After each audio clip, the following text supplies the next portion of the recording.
Did you know that 7 to 13% of all preschool children snore, and that some experts now assert that everyone who snores will develop sleep apnea eventually? Here's a typical case. He breathes loud when he sleeps.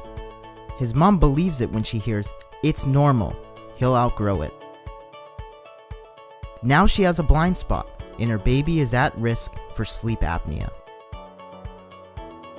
What's the point? Snoring is not normal and should never occur. The refereed literature confirms that orthotropics can improve the airway in young patients. In extreme cases, orthotropics may also help them avoid surgery.